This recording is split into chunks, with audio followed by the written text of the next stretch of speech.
SSC now ये short note के लिए आने का चांस बहुत ज्यादा रहता है।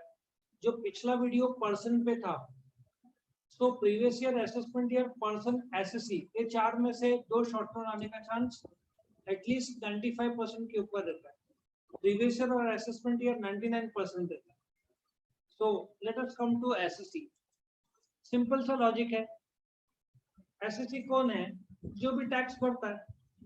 जैसे जब तुम कॉलेज में जाते हो, तुम स्टूडेंट हो, उसके बाद तुम्हारा BBA course, BBA, BCom, BCA, बोलने का तात्पर्य है कि anybody who attends the college is called as a student. तुम होटल में जाते हो तो होटल के तुम क्या हुए? कस्टमर हुए ना। लेकिन फिर उनके कॉर्पोरेट क्लाइंट अलग होंगे, individual client, individual customer, corporate customer अलग होंगे। उसी प्रकार से SSC anybody, individual, HUF, company सब एसएससी है, लेकिन उनका स्टेटस अलग है। सबको क्या बोलेंगे? पहले एसएससी। लेकिन जब तुम रिटर्न फाइल करने जाओगे तो इनकम टैक्स डिपार्टमेंट बोलेगा तुम एसएससी हो, लेकिन तुम कौन सा एसएससी हो? तुम्हारा स्टेटस क्या है? इंडिविजुअल है क्या, एचयूएफ है क्या, फर्म है क्या, कंपनी है, यूपीबीआई, लोकल अथॉरिटी है क्या, एवरी आर्टिफिशियल जुरिडिकल पर्सन है? Every tax payer is an SSC. Common नाम है एसएससी सबका। डिपार्टमेंट तुमको एसएससी नाम से बुलाएगा, लेकिन तुम किस स्टेटस से जाओगे? तुम एसएससी हो, लेकिन तुम इंडिविजुअल एसएससी हो या तुम कंपनी एसएससी हो? समझ में आ रहा है? तो all the person who pays the tax are assessee. लेकिन तुम एसएससी किस हैसियत से जा रहे हो? क्या तुम्हारा कंपनी है तो कंपनी के रूप में जाओगे, स्टेटस तुम्हारा कंपनी होगा, बट तुम एसएससी। जैसे स्टूडेंट हो बट तुम बीबीए के स्टूडेंट हो, तो student is called as an assessee income tax की भाषा में, और BBA course is called as a person. आया समझ में? क्लैरिटी हुआ? All the tax payers in India are called assessee. All the taxpayers are divided into how many categories? 7 categories. कोई individual होगा, कोई एचयूएफ होगा, कोई पार्टनरशिप होगा, कोई कंपनी होगा, कोई एओपीबीआई होगा, कोई लोकल अथॉरिटी होगा, कोई every artificial juridical person. So all tax payers are. अच्छा, सिटीजन में भी हम लोग सब नागरिक है, लेकिन हो सकता है अमेरिकन नागरिक हो उसमें।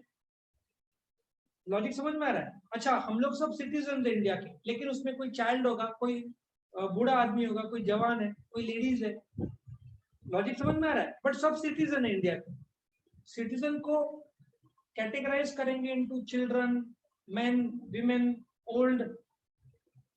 आजकल हैंडीकैप नहीं बोलते, डिफरेंटली एबल्ड बोलते हैं। तो जो भी इनकम टैक्स पे करता है उसको एसएससी बोलते हैं। सो ऐसा सोचो, तुम्हारा पहला असेसमेंट हुआ 27 साल में, तो तुम सेक्शन 2 सब सेक्शन 7 याद रहेगा तुमको? ऐसा 27 साल में तुम एसएससी बने, मतलब तुमने पैन कार्ड हासिल किया तो ऑटोमेटिक तुम क्या हो गए? एसएससी हो गए। और तुमने इनकम टैक्स भरा असेसमेंट ईयर 2 सबसेक्शन 9 में, पैन कार्ड हासिल किया 27/8 में, और असेसमेंट हुआ तुम्हारा पहली बार 29 में 2 सबसेक्शन 9। बट एसएससी को अभी मैं क्लोजली डिफाइन करूंगा, मतलब इन डिटेल कि एसएससी होता क्या है।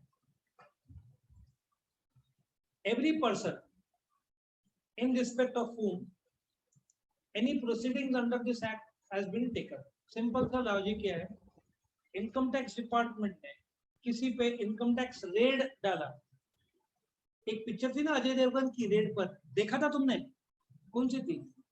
रेड ही नाम था उसका, बहुत बढ़िया पिक्चर लगी।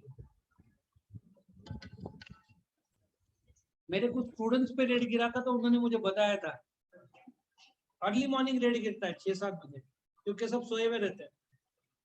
एक साथ तुम्हारे रिलेटिव्स और ऑफिस में पूरे इंडिया में एक साथ जगह रेड गिरता है। 30-35 की टीम रहती है। गया अंदर आए तो तुम्हारा मोबाइल सब ले लेते हैं, बाथरूम तक तुमको फॉलो करते हैं, बस दरवाजे तक पूरा चेक करने के बाद ही तुमको जाने देते हैं। हो सकता है तुम 2 दिन घर पे रहो, रेड 2-3 दिन तक चलते रहता है। सो इन सिंपल लैंग्वेज, जिसपे इनकम टैक्स प्रोसीडिंग्स चल रहा है या रेड गिरा, वो ऑटोमेटिक क्या हो जाएगा? एसएससी हो जाएगा। भले ही टैक्स भरा हो उसने नहीं भरा हो, बट वो क्या माना जाएगा? एसएससी। दूसरा, लॉस सस्टेन्ड बाय हिम और बाय सच अदर पर्सन। कोई घाटा हुआ बिजनेस में और तुमको बेनिफिट क्लेम करना है तो तुमको इनकम टैक्स रिटर्न फाइल करना पड़ेगा। तब तुम एसएससी बनोगे। लॉस फॉर एग्जांपल तुम्हारा लॉस हुआ है 50,000, अगले साल 80,000 प्रॉफिट हुआ है, तो 80 माइनस 50 30 होगा ना। इसको टेक्निकल भाषा में सेट ऑफ बोलते हैं। सेट ऑफ करने के लिए तुमको रिटर्न फाइल करना पड़ेगा, विदाउट रिटर्न तुम सेट ऑफ नहीं कर पाओगे, तुम एसएससी हो। तीसरा, रिफंड ड्यू टू हिम और to such other person, 1-1.5 lakh crore करीबन गवर्नमेंट ने रिफंड किया है। रिफंड क्या होता है, तुमने टैक्स ज्यादा भर दिया, कंप्यूटेशन के टाइम पता चला कि टैक्स कम भरना है, तो तुमको क्या होता है, रिफंड होता है। 15, 20, 25 साल पहले तुमको चेक मिलता था रिफंड का, फिर वो बहुत प्रॉब्लमेटिक होता है, इनकम टैक्स ऑफिसर लोग बोलते हैं खिलाना पड़ता है। अभी ये सब बंद हो गया है, अभी ऑटोमेटिक तुम्हारे खाते में पैसे वापस आ जाते हैं, income tax refund. So income tax officer से चेक के लिए वेट की जरूरत ही नहीं पड़ती, तो रिफंड आ जाता है। सो रिफंड तुम्हारे खाते में आया, किसके खाते में आया, एसएससी के खाते में। तुम जब रिटर्न फाइल करते हो तो तुम क्या बनते हो, एसएससी। रिफंड आएगा तो भी SSC. Every person who is deemed to be an SSC under the provision of this act, legal representative. Okay. एक इसका मैं 2 एग्जांपल दूंगा। एक आदमी है, उसकी डेथ हो गई, बट इनकम टैक्स तो भरना है उसके इनकम का, तो कौन जवाबदारी लेगा, उसकी वाइफ। तो उसकी वाइफ क्या बन जाएगी, एसएससी बन जाएगी। तुम अमेरिका जाते हो, तुम अपने फ्रेंड को बोलते हो तू संभाल ले, पावर ऑफ अटॉर्नी देते हो, तो वो एसएससी बन जाएगा, क्योंकि साइनिंग पावर दे दिया ना तुमने उसको, power of attorney. So legal representative will become the assessee. या माइनर है, छोटा 12 साल का बच्चा जो मूवी में काम कर रहा है, बहुत सारे बाल कलाकार है ना पिक्चर में, बट रिटर्न साइन कौन करेगा, उनके पेरेंट्स। तो उनके फादर कुछ नहीं करते हो, लेकिन father will become an SSC, legal representative. और 5वां, सॉरी, वो तो पहले से एसएससी था ना, क्योंकि इसका इनकम टैक्स पहले होगा तो वो तो एसएससी था ही, वो भी एसएससी बन जाएगा, क्योंकि now he has to answer ना, पावर ऑफ अटॉर्नी दिया था। और लास्ट, तो फिर एसएससी चेंज हो जाएगा। यदि वो बंद करके बोल रहा है कि मैं नो लॉन्गर हूँ, आखिरी रिटर्न फाइल कर रहा है, तो आखिरी रिटर्न फाइल करने के बाद वो एसएससी रहेगा ही नहीं, क्योंकि रिटर्न ही फाइल नहीं कर रहा है, वो एसएससी बन जाएगा। इनकम टैक्स में anybody who page a tax is an SSC, सबको ऐसे। लेकिन फिर हैंडओवर क्या है, इंडिविजुअल को किया है क्या, पार्टनरशिप को किया है, स्टेटस क्या है, वो फिर स्टेटस भी चेंज हो सकता है। Every person who is deemed to be an assessee in default. अब मैं बताता हूँ क्या है। मैंने करीबन 8 बुक्स लिखे हैं, उसमें से 7 निराली पब्लिकेशंस का, नाम सुना होगा निराली, प्रगति उनका पार्ट। तो बुक सेल जब होती है तो ऑथर जो हमको रॉयल्टी मिलता है, पर बुक के हिसाब से परसेंटेज पे रहता है। तो ये लोग जो पेमेंट करते हैं उसमें 10% टीडीएस काट देते हैं। फॉर एग्जांपल, यदि वो लोग लाख रुपए दे रहे हैं, लाख नहीं देंगे, 10% काटेंगे। कितना कटेगा, 10,000, 90,000 मुझे मिल जाएगा। और at the end of the year मुझे फॉर्म 16 मिलेगा। एट द एंड ईयर मेरा टैक्स आया 15,000, तो 10,000 तो ऑलरेडी पेड है, मैं ऊपर का 5,000 भर दूंगा और ये फॉर्म 16 अटैच कर दूंगा। लेकिन टीडीएस काटने की जवाबदारी निराली की है। इफ उन्होंने काटा नहीं तो they will be called as an assessee in default.